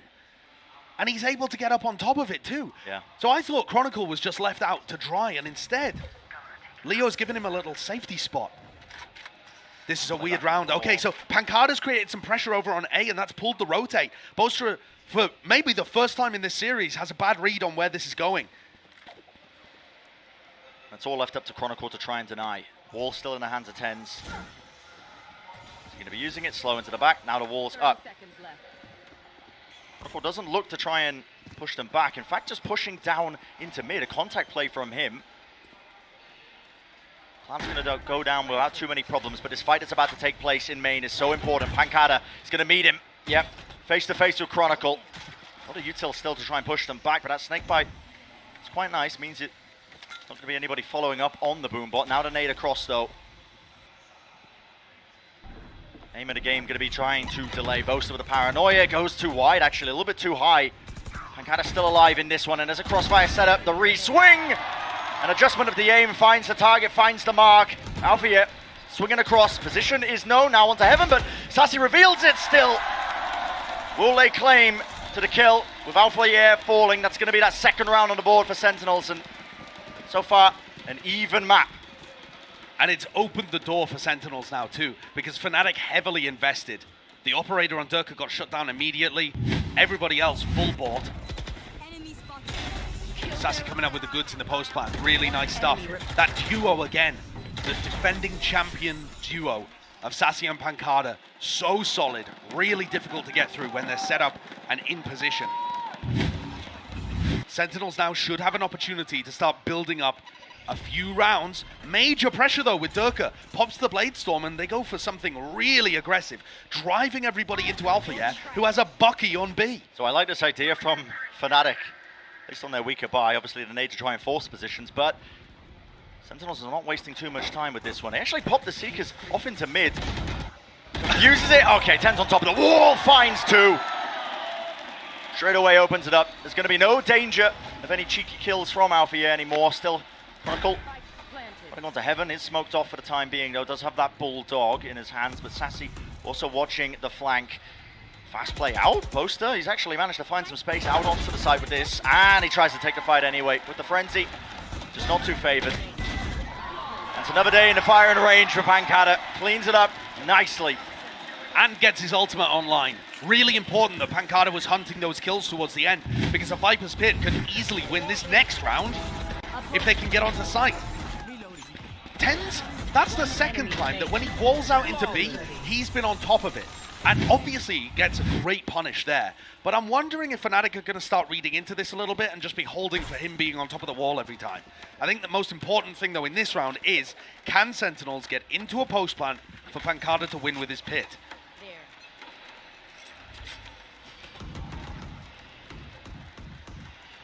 It's been quite slow by Sentinels. You're seeing really glimpses of that exit attack side calling from Def in the past when he's played on this map. Definitely agree. Look at where the cam is as well from Alpha though. Pancada's kind of... Pancada and Sassy have faked a bit of pressure up towards A Heaven, but Alpha knows that it's not real. And that's going to allow Durka to rotate off, and they can just leave the whole of the A site to Alpha They're still holding it for the time being. Mid, just being contained. Deep flash there into ropes. A familiar play to what Sentinels were trying to do on Haven quite a bit. They throw a bit of util out and just contact up, but this wall is going to be causing problems now. That gives Sentinels a ton of space, though. How do they want to play around this? Just waiting. Ten's holding solo! You gotta be joking! The spacing there just not quite good enough, and Fnatic, they crumble. This is a save round at this point. The only thing Fnatic are hoping for is that maybe Pancada gets panicked and uses his ult for no reason. This round is over. And all down to tens. Being the playmaker. This guy, on a new role. About him, man. Yeah, new role. And 2023 really is the year of redemption for this guy. You know, he's playing on a map where, we spoke about it, historically, his performances were never good. This map always haunted him in the past, but... Yeah, he's had occasional performances where he goes nutty on Jet, but his team still looks scrappy. His raise was never that great, and there were a lot of, you know, narratives about him being poor in elimination matches and stuff as well. Yeah. Frankly, the guy just has a microscope on him because of the size of the audience that he commands. I mean, the guy set the standards for star level performances in 2021. Yeah. But I like what he's doing there, and I also think that that was a bit ill-advised from Fnatic to be challenging this super heavily. It's not a great one-way. We've seen teams run it before. I think Yampi on Astra was somebody that I could remember doing it, but do you see how awkward it was for Boaster and Chronicle? Part of the reason why the spacing was so poor when they lined up was because they were only given the sliver of an angle to play around with that one-way. It's not a one-way that really favors the defenders that much. Yeah. And yet they decided to fight it until the very bitter end. I much prefer a one-way that's deeper in B main, and I'm sure that Fnatic will, you know, put that one-way up again and fake as if they're challenging him. But Boaster needs to make some kind of adjustment here. Fnatic call a timeout, having an opportunity to talk to Minion. But I think the Cypher is getting good information behind the Viper fakes. So they should have a decent idea about where Sentinels are trying to finish. But they need to make sure that they don't lose players too early. For example, when Durka walked down mid and then just lost a player off the rip. And then where Tens grabs 2 in B main. Because they're not actually forcing Sentinels to go for big site execs. They always have an advantage by the time they're hitting the site. And that's a big difference compared to Haven, where I think Fnatic had 13 of the first kills. Which obviously makes a massive difference. Yeah. If you're heading into most rounds of an advantage like that, playing a 5v4. But off the back of this timeout now from Fnatic, they look to invest. It's going to be those weapons. Boaster on the weaker buy, half armor across the board as well, so not the most ideal of situations, but we'll see if the adjustments come through, like you were saying, Josh. Maybe a bit slower play from Fnatic, but already a tempo shift. Sassy has been using this dog, though, every time. So this doesn't feel any different for Fnatic, up until they all burst out this smoke. Which is right now. You're going to see the double satchel play over the top. Oh, what is that? Absolutely unbelievable. And the crossfire set up Alfia, ready to bail it out, just as Sentinels try and collapse into the site. Space being gained, Pancada does hold, but still, no one's dealing with Alfia. Durka just walks into the smoke like ships in the night, but this time Def was aware of it. And that might have given an opportunity for the 2 Smokes players on Sentinels to clutch. The spike, though, is in such a horrible position. And a triple crossfire, the camera's still up. Everything is stacked against Sentinels. But they have a hope. Hope and dream. Still, the cam is going to spot them out. See that warbang angle? That's just off the cam. spots the player, pings it out, and you walk him through the box there. Boaster took a bit of damage back. That exchange of fire. 28 seconds left. How do you find an isolator fight here? Fnatic so favored. Slide off angle by Leo. Does he not spot him into the corner? He does, but good movement from Leo. The wider swing, Pancada wasn't ready for it, and Alfia, what a cleanup from that guy. I mean, firstly, let's just adjust. I mean, I don't know, we got to talk about that first shot from Durka. Show me a replay of something, because that was, I mean, I'm speechless. That really is superb. And he knows where Zekken is going, so there's a bit of anticipation in that as well. It's not just pure tracking. He knows that he's trying to land on that high ground, but it's still such a gorgeous shot. And Durka and Alfia just playing off each other perfectly. That's something in and out. That is the first time that A setup has properly been tested, where they're ready to receive it. In one of the previous rounds, they did go A, but Alfia was trying to get back into the site through elbow, and they didn't quite know what was going on. I'm not sure Sentinels are going to go for heavy hits, but I do think they could still follow this dog and try and control A. The camera again in a really nice spot from Alfia. Opting into that mid-control though from Fnatic with the operator in the hands of Durka. This time they fight it. Still Pancada. They get that deep position. Does he know the cam's there? Oh, the left-hand approach! Wow, okay. What? I mean, just should never have been favored in that fight yet. Comes out relatively unscathed. I mean, dropped to 27 health, but the kill claimed, and that's the important part. And since the timeout, all of these first fights have been going the way of Fnatic. Good information here too. Leo's walled off B main, so they're not too worried about that. They can put a lot of focus towards B heaven. I'm not exactly sure though why Chronicle is leaving right now. Okay, now he returns. Yeah. Just in time, I think. Play being set up though. Fnatic, massive advantage with this one, and a contact play. Zekken just tries to take the angle. Paranoia and a nade to push them back. Wall not even close to fading here. 30 seconds left. Interesting angle that TenZ is looking for. A clean shot into this one. Jump peek by Chronicle. Got a lot of information now. Time running so damn low. Only 18 seconds left in the round. What a flick from Sassy. Does he anticipate the second player up top though? Drop down. That's Boaster close. And fight still being won out. It's down to TenZ. Spike has to be picked up. And the pressure is on. Isolates one more fight. Whoa. What is that? He's time just got to spare. time. Yeah, he does indeed. Durka solo though. Rotating around. The heal's going to be used. Back up. Healthy. Still in that 1v1. Isolating the angle, and Durka is just waiting it out. Locking down the angle on top of the box with that operator. Has the dash. Waiting to see what he can do. Slowly creeping and crawling down the ropes, not making any noise. And it's just going to be a game of reactions. Who spots who first? Barrel sticks out, and TenZ delivers. The final blow for the Red Bull clutch. The final blow for the Red Bull clutch. So far, I love the timing that he takes past the wall in B main. And then the skill demonstrated from TenZ and Sassy to be able to win that round is superb. I think Fnatic's defensive setup was really good. In fact, I think the macro game so far has still been better from Fnatic. But that doesn't win you games. No. Sentinels running away with this on the attack side. Fast showstopper play right up close. And these fast plays, when you throw them in, just how slow the attack side rounds have been played. Of course they're going to be capitalizing. Of course they're going to be coming up with the goods. Durka needs something here. He might get all two. Oh, I thought he was going to get both of them. They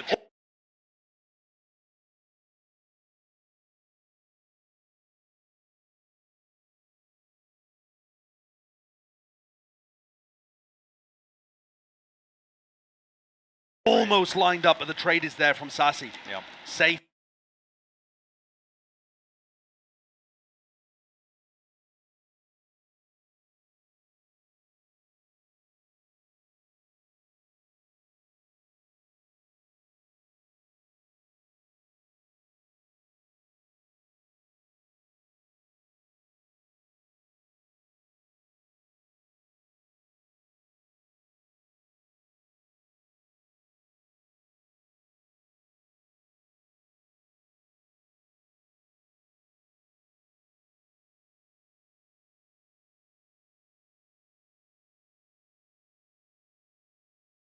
again, not even a point of damage.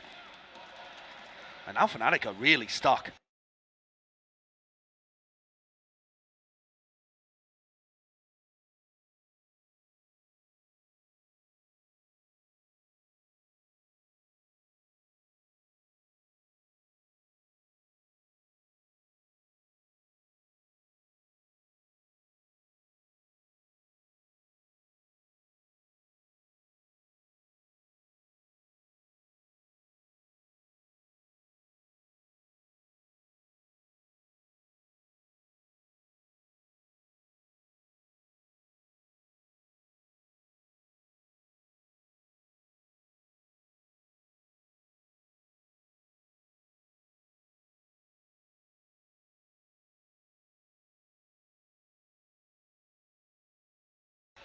"3v4", and like I said, Split is about map.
Control. Well, they have no idea if someone is into ropes.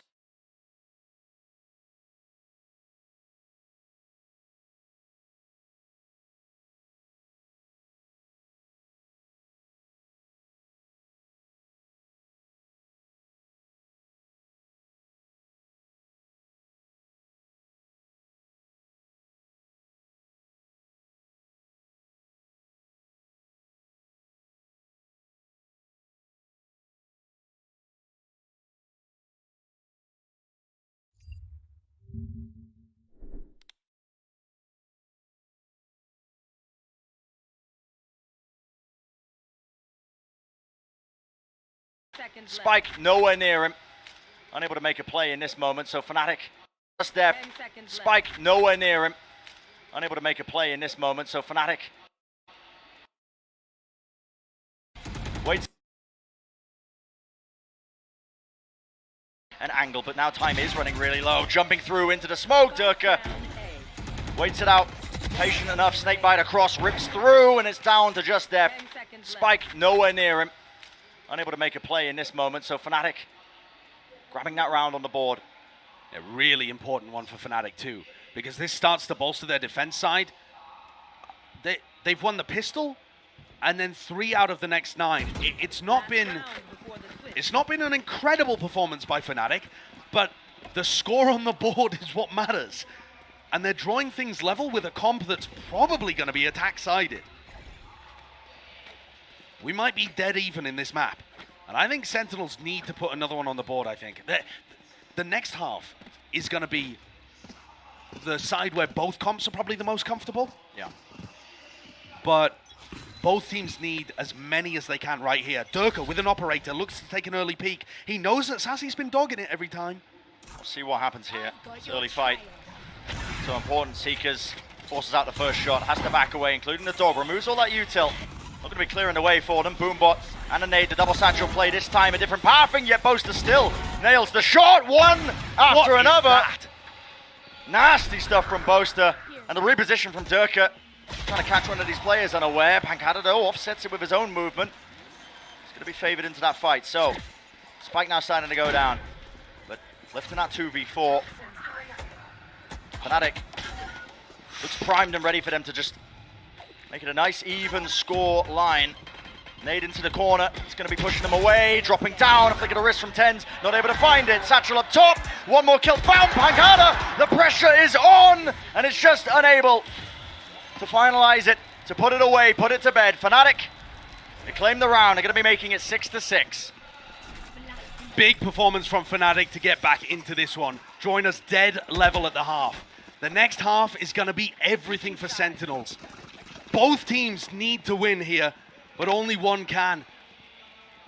Sentinels, question, right? Are they going to be able to pull it back? We're going to go to a break here, a 5-minute break, and we'll be back with the next half, where we'll show you the remix version of Sentinels Fnatic.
Hey everyone, we just want to let you know that our team is aware of the stuttering issues that are affecting the broadcast, but just to be 100% clear, it is not impacting the players on stage whatsoever, which is the most important thing, hands down, and we hope to have a fix as soon as possible. We thank you all so much for your patience. We hope that regardless, you're still enjoying the matchup, and we thank you so much for joining us here back in the analyst desk as we get ready to discuss what we just saw in that first half, because you know what? It's kind of like that meme. They had us in the first half, not gonna lie. It was looking all right for them so far, but I just got word that we are going to be jumping back in the game. So apologies for that. Let's actually send it back over to the casters and get into the action, and then we'll talk about it later.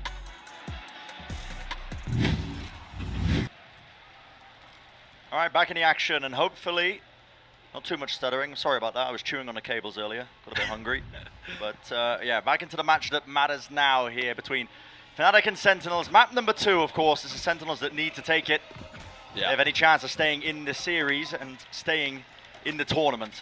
This composition is so good on the defense side, but this pistol round is going to matter so much. So important. A lot of time for these teams to think about what exactly you want to do, but already you can see a lot of players of Fnatic just grouped up. Double duelist play. The Excels are just fast bursts into the side, a bit of a jumping from TenZ. Not sure if he saw them there. Smoke going to be placed now up into heaven. Paranoia also primed. There's a dash forwards, but that wall, it's nice interesting. wall. Yeah, blocks them off. Removes one of the available positions that they could have just been swinging from. Oh, but a counter wall play. What a play to make and what a call in the moment still. Fnatic overwhelming them. And Sentinels just did not look ready for that one. 2 players left alive, Zekken and Sassy. Can they make it work here? They're in great positions to deny the plant, and the pressure is actually on Fnatic. Yeah. But Zekken's just so out in the open. And his crosshair placement, there's no way he knows where anyone's coming from. Yep, no one holding that angle, so Chronicle just contact pushing all the way up. Now left into that 1v3. Spike should be able to go down without too many problems, but there's one of the walls. It's Fnatic just waiting right now for the walls to fade away so that the rest of the team can help them out and get that clean plan off. There you go. Fnatic with this pistol round are going to be starting some serious momentum unless Sassy can work a miracle. But I think it's just far too much. He'd have to hit outrageous shots, and Alfier is equal to it. I feel like this is a rough day for Zekken. The amount of times we've seen him caught out is brutal for a player of his caliber. The coordination and the game plan just helping all of the Fnatic players stay on the same page a little more than Sentinels, who we've seen players get caught out and not be able to find the value. Yeah. No force buy either from Sen, so they're just accepting that Fnatic are going to go up 8-6. Playing it safe. Heavy presence from them in towards mid, but Fnatic, a great opener there, claiming that pistol around. You can see this and that. Going to be that dash engage, updraft up over the top, so Doka looking to try and create some space, but Sentinels are not wasting any time, already making sure that they can fight them. Going to be a swing attempt now through into main. Jiggle of the movement there, but both are not really being baited out too much, and a shot to the chest will do it just from the Marshal in that moment, cleaning up these players one after another. Working towards building those ultimates. I want to talk a little bit about how these compositions work, though, because Sentinel's comp is going to focus really heavy on mid control. They're going to have Astropols, Viper Walls, nades, so much stuff. Fnatic are probably not going to be able to get mid control very often, but I don't think they need it. The double duelist compositions excel at bursting out through one of the choke points really quickly and applying a lot of pressure to the anchors. So both teams have slightly different goals in terms of which area of the map they want to control. And this is going to be our first test. And Sentinels, they've got to come out on top here if they want a chance at continuing in this bracket. This was their map pick. This is the one they have to win out, but Fnatic would love to close this out in 2. Early obstacle for them in the entirety of Lock-in, and we've talked about the hopes and dreams of this Fnatic squad, this Fnatic team, including Boaster. This guy who's just had his eyes on a trophy for so long. That is a really nice timing on the wall from TenZ. Like I said, Fnatic want to burst through the choke points, and they were just starting to group up on A. I think they actually could do the same thing again, though. All get close, Leo walls up, and then they explode off the back of that. So see what choice they end up making. Looks like that's the plan. Not making any noise. Oh. If they do go for that, look how much pressure that's going to put on Sassy. And spotted out. Here's the wall go up. Sassy has to back away from this one. Quick dash up there onto Flowers, and Durka nails the shots. I think Durka was the only person on the wall. He had to win that. Win it he does. Site's going to be claimed now for Fnatic. What an opener for them. Sentinels left grasping in this one. How do you try and salvage this situation? Do have positioning onto A ramp. You've got to clear through all this utility. Screens also is there for them. And look at Alpha. Great position for him. Ducking underneath this one. Trip is very nice. Wow. And Alpha just has the precise positioning. Second just cannot catch a break right now. And layers on layers. That crosshair placement. Just amazing for this. And Sentinel's forced to save. You just have to back away. You need to keep the rifles moving into the next one. But steadily, feels like this map in this series might just be falling away, crumbling beneath them. Fnatic winning the bonus round is massive for them. They're going to have a ballooning economy. Sentinels are put up against the ropes here. And their defensive game plan fell apart because Fnatic have the ability to get up, over, and around that wall. The wall is supposed to give them some semblance of control in A main and allow them to rotate their players off to the other side of the map. But when Fnatic is so happy to just use their own wall to get over it, or, you know, updraft dash, blast pack, whatever, they have so many tools to be able to get around that obstacle that it means TenZ's utility is not quite as useful as it otherwise would be against other teams, other comps. Def is going to be hard-pressed to come up with an answer to this. And a timeout being taken. Looking for answers from the coach as well. I mean, this is a good timing for it as well, when it looks like Fnatic are sailing away with the potential win here on their map pick. And the most important thing is that the Sentinels players are in position to receive Durka. I would normally say Durka and Chronicle, but Chronicle hasn't been playing that aggressively on the attack side yet. Yeah. Durka is way out in front. If they can shut down Durka with good anchoring, a smoke, a pull, whatever utility you want to put in there, but be ready to receive him. If they can shut down Durka, they'll rip off the tip of the spear, and Fnatic are going to be a bit stunted on these pushes. But I think that's a lot to ask. Durka has been in unbelievable form in this series so far. He's currently 18-8. He's just feasting. The only times we've seen him punished is when he just walks around with an op. He's been a true difference maker. One away from that ultimate as well, but you are right. It's going to be the key for them. Putting a stop to these dash engages. Finding a way around it. And a lot of the time, that is going to mean that Sentinels need to give space. When Fnatic invest really heavily, they need to walk backwards and absorb some of that aggression. Alpha is looking to absorb aggression over at A main right now. Oh, trying to take the fight there, Sassy. A wider swing, but just a weapon not good enough for it. Sheriff in play, and that's an instant answer. Look at this from Fnatic. A good mid-round call. Yeah, players swarming that position. Neural Theft going to be giving great information as well. On top of this, and while Zekin tries to reposition, he's just caught out in the open. That's actually Alfiez's ultimate, giving them that kill. TenZ might try and make a play though. Trying to go for that crouch jump onto the corner. Definitely possible in some circumstances, but the weaponry is just so poor right now for Sentinels. Yeah, and Def and Pancada need to save here, or they need to save at least one of the rifles. Pancada actually can buy into the next. So maybe he's just trying to keep the Fnatic economy under wraps, but Fnatic are going to be looking to buy for a long time yet. Yeah, this is them. You can't do too much damage. I mean, sailing away with the game. The map and the game. You nailed the jump peek then, TenZ, but tries to go for a cheeky little peek there, maybe rip a head off, but Leo might die. Oh no, he just gets away. Safe in his corner. And that is not even a set plan from Fnatic at all, right? That is Boaster making a mid-round call that, all right, they're getting aggressive on A. We're set up to punish them with Durka and Alpha, yeah. So now there's going to be an opening. Let's exploit that. I like the balance of set stuff with the mid-rounding that Fnatic's bringing out. I could be wrong, but Durka, I'm pretty sure, just activated his ultimate by mistake there as well. What, at the end of the round? Oh yeah, it's gone. He did. Yeah. Okay. The right click. No away, worries. but They don't okay. need it. Listen, they're ahead already. 4 rounds. Why not? Adjustment made though. Sentinels. It's going to be the Satchels working their way forwards. Fnatic trying to gain control of this. Slow orb at the feet. The players in a choke point. This wall is so interesting. What a...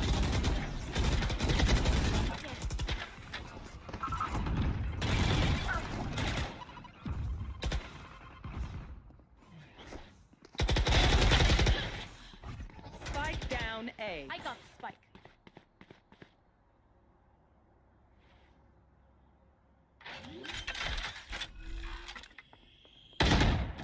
Spike planted.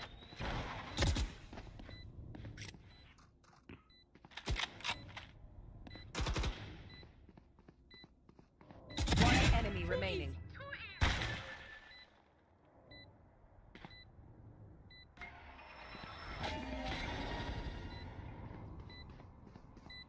Satchel out. One enemy remaining.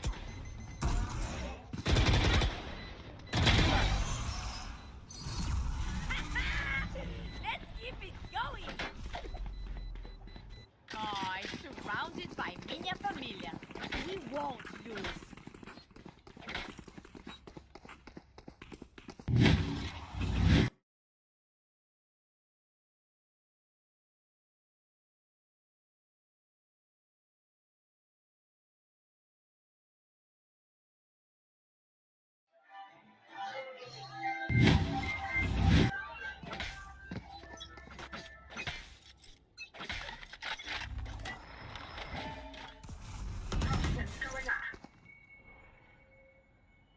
Here.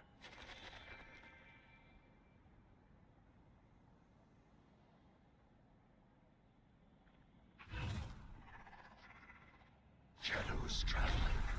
Blinding.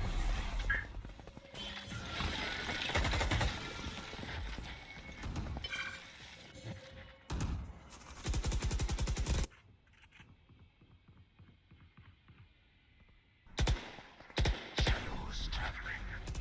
Can't use that yet.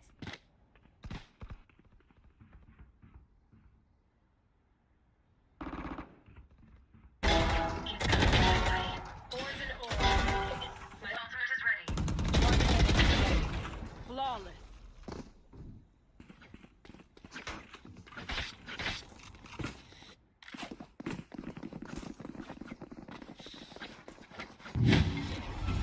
That should work. Should I play some stars in this reality?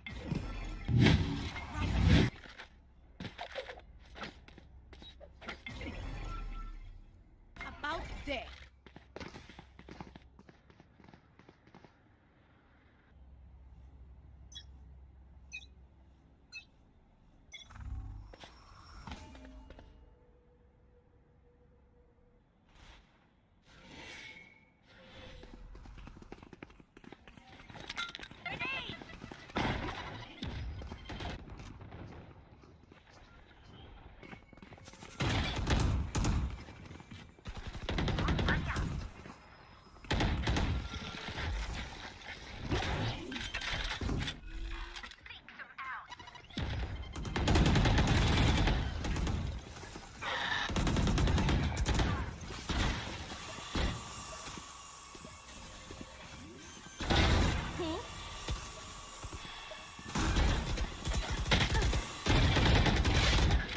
One enemy remaining.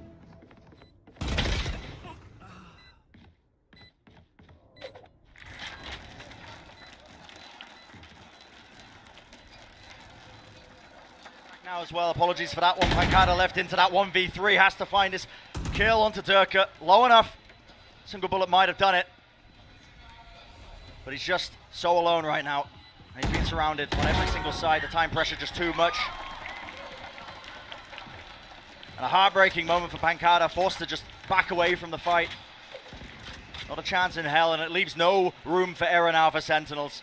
With this, Fnatic claiming that 12th round on the board for them. Map and series point within their grasp. So many chances to convert this to Fnatic completely in control. Durka sat at 23-11. Sentinels forced to take a timeout. Pancada with a massive ultimate to work with, but they're always up against the ropes. One round away from being eliminated in the first round of the Omega bracket. And it's rough, isn't it? We knew that one of these teams would be going home. It's no shock. That's what happens when two heavy hitters face each other in single elimination. But the manner in which it's happened, there's been a bit of a gulf in this match between the preparation levels and the teamwork and the individual level of Fnatic and what people were hoping for from Sentinels. Fnatic performing at this kind of level as well. I mean, Leo playing in isolation. Yeah. Not even really at 100%, you could argue. But he was great map 1, and he's been there when his team needs him map 2. Still holding strong, but this is the final timeout for Sentinel in the second half. It has to be 5 rounds in a row. And as I said earlier, no room for error, no buffer. If you lose any of these upcoming rounds, and guess what? That's it. You're flying home. That's a scary position to be in for Sentinels. It's America's super team. And just like the Loud projects of last year, obviously, it's built for the long term. It's built for champions, but they were hoping to make a run here at lock-in. And they're going to have to pull out something absurd to make that dream a reality. Get out of my way. Early slow orb, need to try and push back the angle. That's that pressure being applied. Even the ultimate there into the back of the side. That's going to be clearing this one, and Boaster sticks it. Paranoia, does he want to open himself up a little bit too wide? Def should punish that indeed. He does. Showstop around the corner. And the swings are there. Good trade in action. But the pressure is more than on right now. Fnatic, they make it nice and even. 3v3. Boombot destroyed. Another nade sailed right past them. And the wall just intersecting, causing all sorts of troubles. And to the back of it, Tens was just so unaware of this, and a res online. And this is shambolic. Sentinels left in a 2v4, all on Sassy and Zekken. Flash ready. We'll find one of the targets, gets them into the site, but a crossfire and a massive play needs to be made. Showstopper's back, round the corner, Zekken claims 2. The beam down from Sassy, and it's all down to Leo. What a miracle play, what a miracle performance, but Leo, he might just end it. Left down to the 1v1 Zekken, he has to kill him and he won't do it. The hopes and dreams ended in a flash as Sentinels are sent home, and the Fnatic super team are looking primed and ready to continue in lock-in. What an insane way for the match to finish. Sentinels did everything they could there, with Sassy and Zekken combining together to make such a winnable 2v4. And it gets shut down, the winning moment from a player unfortunately not even on the stage. What a game though, and what an opener for Fnatic, showcasing that they are here to win. We said it, Brent, at the beginning of this year, if Boaster can't lift a trophy with this squad,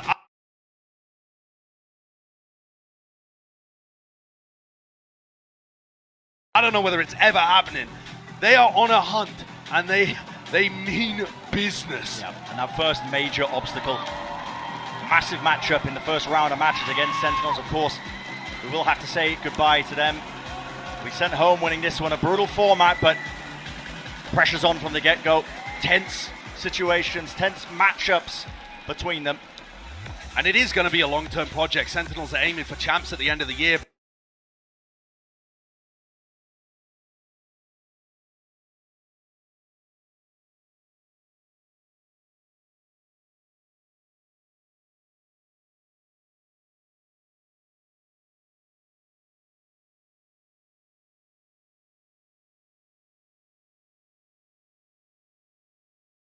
But they have a fan base that is hungry for results. And they demand perfection.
would argue that both of these teams' fan bases, Fnatic and Sentinels, they are parallels in that.